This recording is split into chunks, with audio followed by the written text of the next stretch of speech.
fellow Toastmasters, a chair. Now, I love your reactions. Why a chair? Now you see, this chair can levitate.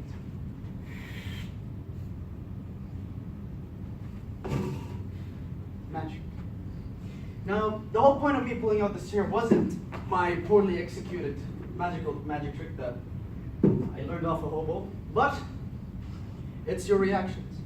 Now you see, each and every one of you had a certain reaction to what I did. Some of you laughed, some of you were confused, and others were just going, he's gonna do a horrible speech, isn't he? Well, I don't blame you for any of these, but the thing is about every action that you people had, or reaction, was there was a thought behind it, an idea, a reason to why you would react that certain way. For example, someone was laughing because he thought that what I was doing was humorous. And he remembered like, oh, I remember this guy from before, he was funny, and feelings of joy just come from that. And other people might feel like the reason of confusion because this is supposed to be a serious thing where we talk about emotions and bettering ourselves. Why would you make a joke? And some people would just be saying like, he's gonna do a horrible speech because they've seen me mess up before.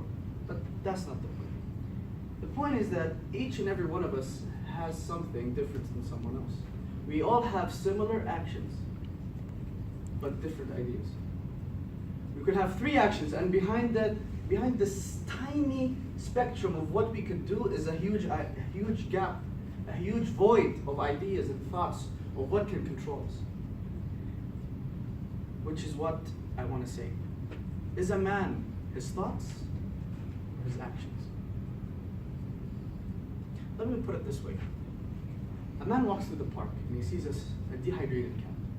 In his mind, he thought about ignoring the cat. He thought about just like laughing at it and just moving on. He thought of every heinous act against that cat.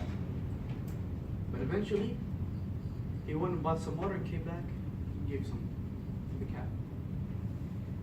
Now that action, that complete 180 turn from his thoughts to his actions, proves that a man is never his thoughts, but his actions. No matter what idea comes to your head, no matter what fear or anxiety, hatred, anger, joy, or whatever, it doesn't matter until you take action. It won't, because it's true. Now, it's true that a man is his actions, but what about people who can't control their actions? It's 2 completely different things. Some people are more emotional. It's just their own personality. But here's the thing. This thing comes from experience. Some of us have been born in lower class. Most in middle class. And those who are lucky were born in the high class. Each of us were raised differently. Each of us had our own belief about what's around us. And each one gave us our own reasons. And because of this, 2 people, the same capabilities, and same opportunities, almost 100% one of them will do better than the other. Because of experience. It doesn't matter what the ideas come from, what experiences you've got, even if they were nothing but good ones and left you with no skills.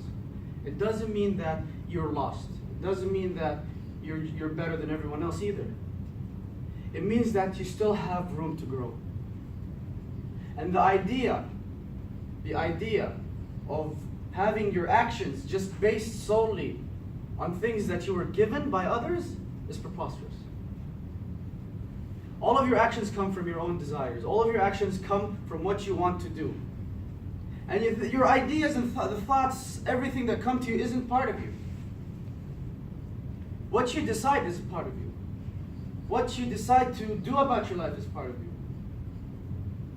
Now, I could have decided not to show up. I could have decided not to give this speech. But I did. I had 100 reasons why. I have a lot of people calling me saying, hey, where are you? We haven't seen you in ages. I've ignored my family for dinner. Because I told them I had a speech. I have a quiz tomorrow, and I didn't study, but I still decided to give a speech. Some of you might say, some of those choices were wrong. But eventually, they're my choices. They're what make me. It doesn't matter if it's right or wrong.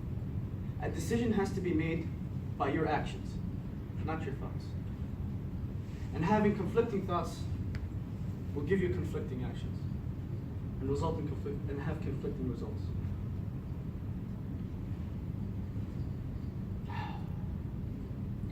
That was a roller coaster, right? So much thing happened in a couple of minutes. But where does that lead us? After healing the whole thing, what happens next? The evaluator comes up, tells us he did this in his speech, he did that. But think to yourself, did I really gain anything from it? Am I really looking at someone just for enjoyment, or am I just looking for someone to give me a message? You see, a message never gets across unless there's a receiver.